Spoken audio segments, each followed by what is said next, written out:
The following programming is underwritten by M&S of Pawling, Chevrolet Buick Cadillac, and listeners like you. Welcome to Thomas D. Kirsting's In the Shade, a certain clear perspective out of the glare of bright sunlight, filtered by his point of view.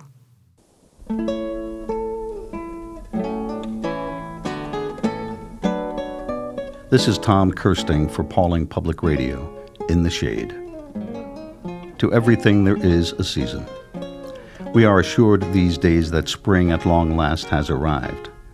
I've removed the tree tape from the red maple sapling and have treated the buck rub wounds with pruning spray in hopes that the deer will find some other place to scratch their backs.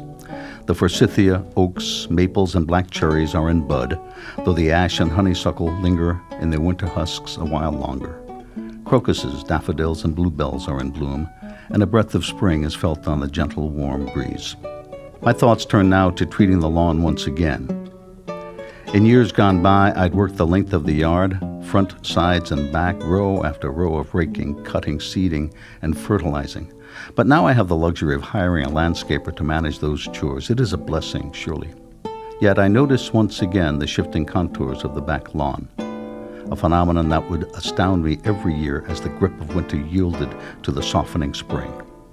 Amid the yard that I had come to know so intimately, an outcrop of rock to the right of the hemlock, a bit of thatch here, some moss there, bare patches where I'd cut back the pachysandra, a deep green swath of grass over the septic fields. I'd see some subtle changes in the topography of the yard. It was as if the rocks underground were shifting in silent seismic undulations so that the landscape formed a new and different terrain. Where once had been a little rise, the lawn lay level now. Where once a gentle rolling slope, a little knoll appeared. And there, where the rain would puddle in a furrow beside the silver maple, it rolled down the hill toward my neighbor's yard.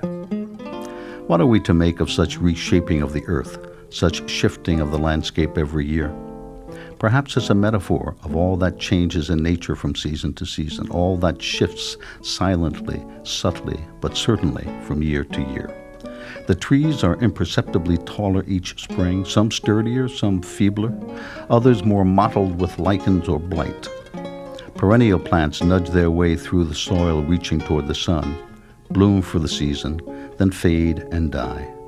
Annuals flourish in kaleidoscopic glory until, exhausted, they spend themselves or succumb to the cool nights of an approaching autumn.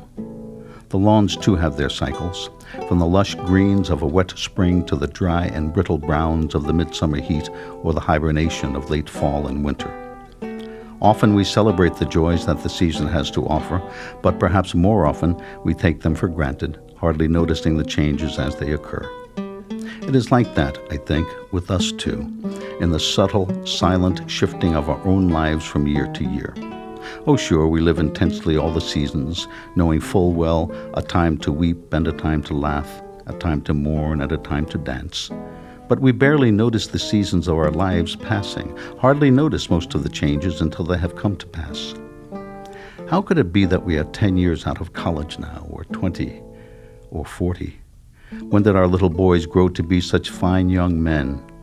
How is it that my wife and I approach our 42nd wedding anniversary this year? When along the way did my beard become more gray than brown, and my joints begin to ache? It all happened so quickly, it seems. Life is what happens while you're busy making other plans, John Lennon told us. Perhaps we were too busy living our lives to listen.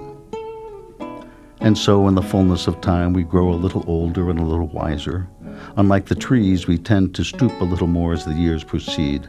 But like the lawn, the trees, and the flowers that bloom anew each spring, we too greet the next season as it comes, changing subtly as need be, but reaching, always reaching, toward the promise of the sun. Until next time, this is Tom Kirsting for Pawling Public Radio, In the Shade.